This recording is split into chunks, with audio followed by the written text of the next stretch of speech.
It's 6 p.m. on a Thursday here in Korea. Welcome to our newscast. I'm Daniel Che. Let us begin with the headlines. President Park Geun-hye attends a trade and investment meeting where she underscores the importance of creating new demand with innovative products to counter the current economic uncertainties. The North Korean leader is the latest addition to America's sanctions list. Washington describes Kim Jong-un's crimes as being among the worst in the world. Although it's a highly symbolic measure, it could have tangible effects. And delightful news for Samsung. In April, June operating profit reaches the highest level in over 2 years. The Korean tech titan knows much of its better-than-expected earnings to its flagship smartphone models. President Park Geun-hye is calling for creative efforts to develop new export items and foster new industries to counter the sluggish global and domestic sentiment. Such efforts could help revitalize the economy by boosting consumption and investment and ultimately create new jobs. Song Ji-sun has our top story. At a trade and investment meeting on Thursday, President Park said Korea must create new demand with innovative and appealing products to counter the worsening global economic sentiment following Brexit and increased trade protectionism. The president stressed that businesses should explore new markets and induce investment in a preemptive manner to adapt to the fast-changing environment. 경제 여건이 어려운 상황일수록 변화의 흐름을 제대로 읽고 창조적 마인드와 발상의 전환을 통해서 새로운 상품과 서비스, 시장을 끊임없이 개척하는 것이 투자와 수출의 활로를 뚫는 가장 좋은 방법입니다. The president highlighted the rising trend of single-person households and listed the halal and kosher industry, the pet industry, and virtual reality as new sectors with great business potential. She also made note of a need to revamp Seoul's traditional export engines like automobiles and semiconductors, as outbound shipments in those sectors are on a downward trend. 주력 산업 수출 경쟁력 회복을 위한 노력도 강화해야 하겠습니다.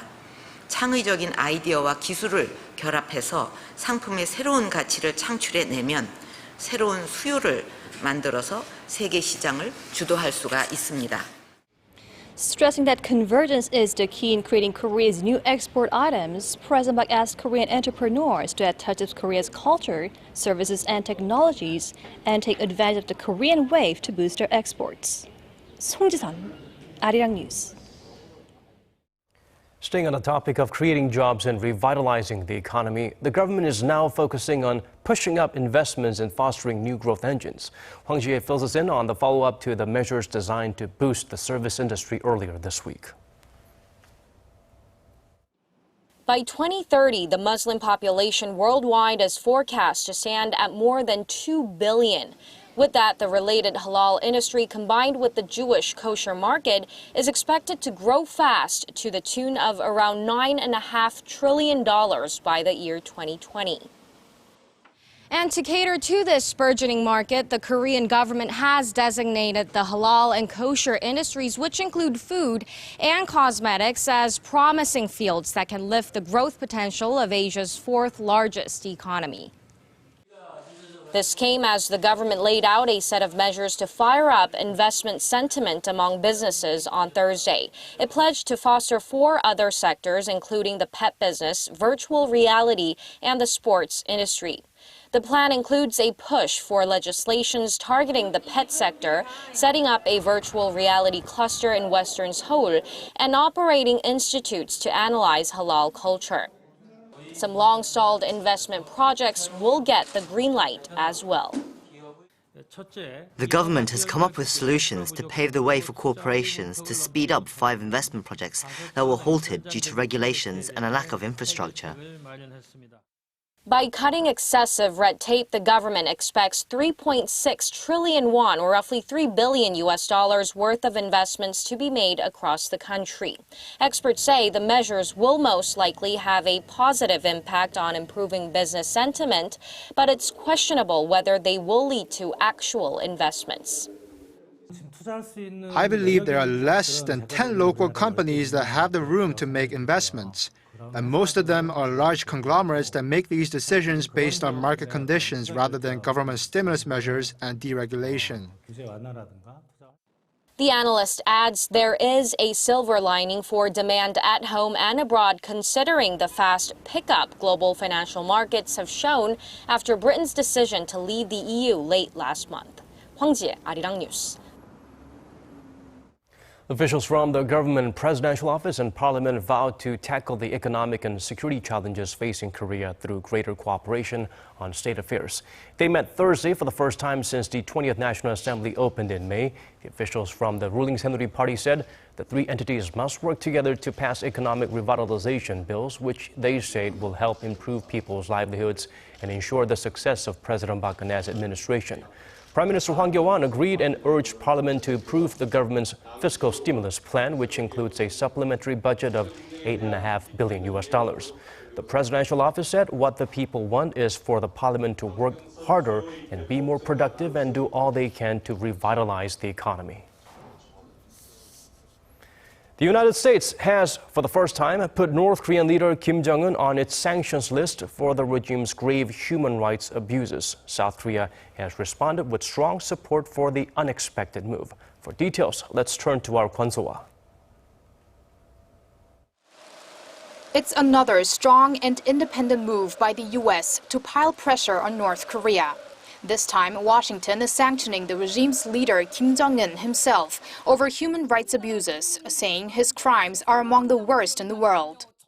The government continues to commit extrajudicial killings, enforced disappearances, arbitrary arrest and detention, forced labor, and torture. The U.S. Treasury Department says the sanctions, the first to target any North Korean leader for human rights abuses, affect property and other assets within U.S. jurisdiction and extend to 10 other individuals and 5 North Korean state entities. South Korea's foreign ministry has welcomed the announcement, saying it too will join various efforts in tackling the North's human rights issues. In particular, South Korea takes note that these measures clarify who is responsible for the human rights abuses in North Korea. Some say Seoul's high evaluation may have consequences. Although it's an issue between North Korea and the U.S., as South Korea is directly and indirectly involved, North Korea is expected to increase its criticism towards the South too.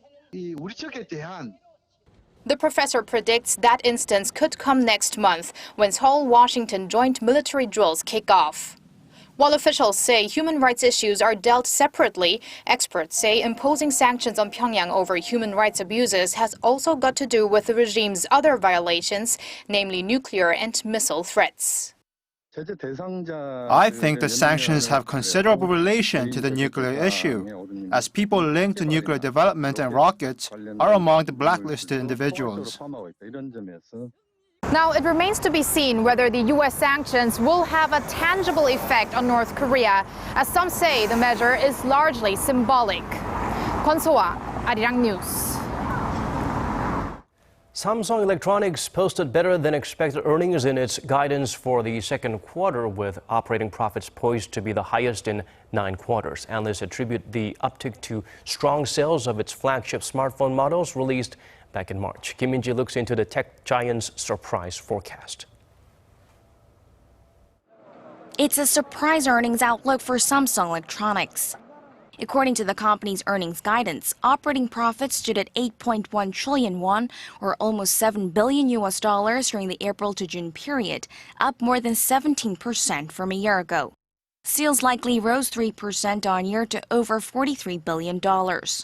It's the first time in over 2 years that Samsung's quarterly operating profit has topped the 8 trillion won mark. The figure also beats a market consensus of about $6.4 billion. The improved earnings can mainly be attributed to better-than-expected performance in Samsung's mobile division. It's expected to post an operating profit of about $3.7 billion. The consumer electronics arm is also forecast to have done well. Global sales of Samsung's latest flagship Galaxy smartphone models are estimated at 26 million units so far, with 16 million coming in the second quarter. On top of that, the company's budget lineup is also expected to have contributed to the mobile division's profits.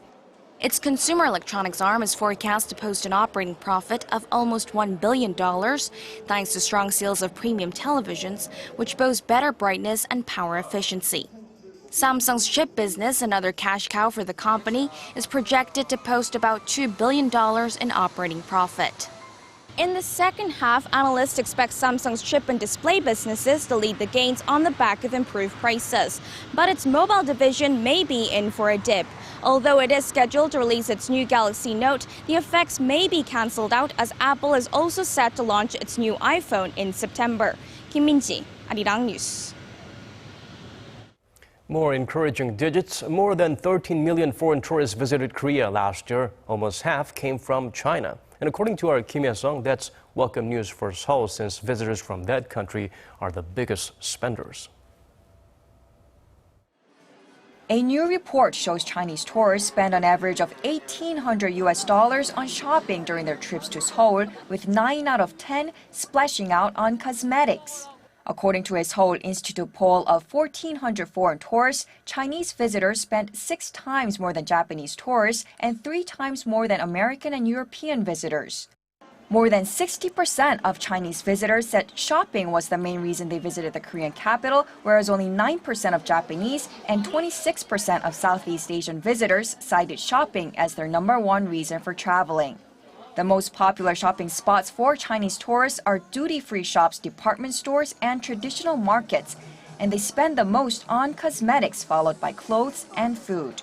Japanese and Southeast Asian tourists spend the most on food, while American and European visitors use most of their tourist budget on clothes. Kim Hye-sung, Arirang News. Typhoon Nepartak is approaching Taiwan at high speed. The island is currently on emergency alert. Dozens of flights have been canceled, schools and offices closed. The Taiwan Central Weather Bureau says the super typhoon is the strongest hurricane to hit Taiwan since 1958, and it's moving northward at a speed of 58 meters per second. It is currently advancing toward the eastern county of Hualien, where it is expected to make landfall early Friday. The typhoon will make its way to eastern China by Saturday and land near the southern part of Korea and Jeju Island on Sunday, bringing another round of heavy rains over the weekend. Shifting gears to a different story now, there has been a debate for decades about whether there is some type of connection between weather changes and joint pain. Some scientists express doubts, but our elders here in Korea, who often express chronic aches in the rainy season, beg to differ. Lee Eun-shin has the full story. The monsoon season has brought a wave of showers that, with the effects of climate change, seem to get more unpredictable by the year. And yet, growing up, our grandparents somehow always had an idea about when it was going to rain. Ever wondered how they could tell? Research has shown a link between joint pain and the weather, with rain more likely to affect your pain. In fact, people who suffer from arthritis sometimes claim that they can tell storm is looming in advance. My body can almost always predict weather changes. Aches start to kick in a couple days before the rain. I live in Gov't, Texas, where it's extremely humid from the surrounding ocean, and the joint cramps are far worse when I'm there compared to when I'm in Seoul. While the studies haven't been entirely conclusive, a majority of doctors believes the correlation between weather changes and pain is more than plausible. The knees, elbows, and fingers, joints that go through a lot of wear and tear, seem to be particularly sensitive. Bones and joints weakened by old age or injury are also reportedly more sensitive to the weather. When the humidity is high and the air pressure is low, it makes the joints swell a bit, which could cause pain.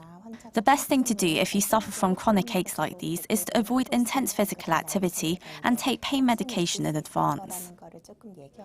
For people with less prognostic joints, there is a handy smartphone app that offers barometric pressure readings, so people can track potential changes that'll affect how they feel. However, doctors add that because not everyone with arthritic pain experiences weather-related aches, people should consult a physician when considering medication. They also say that further studies are required to confirm the link between joint pain and the weather.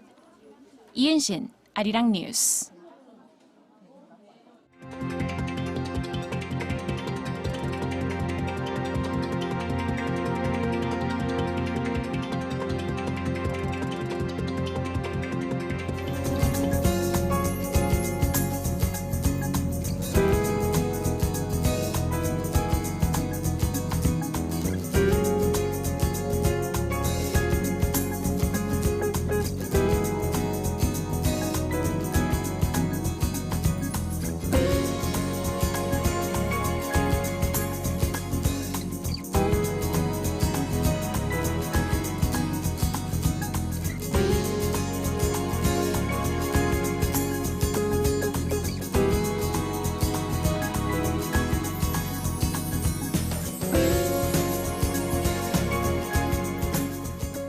These are the stories we're following at this hour. Thank you for watching. We'll have more updates at 10 p.m. Korea time.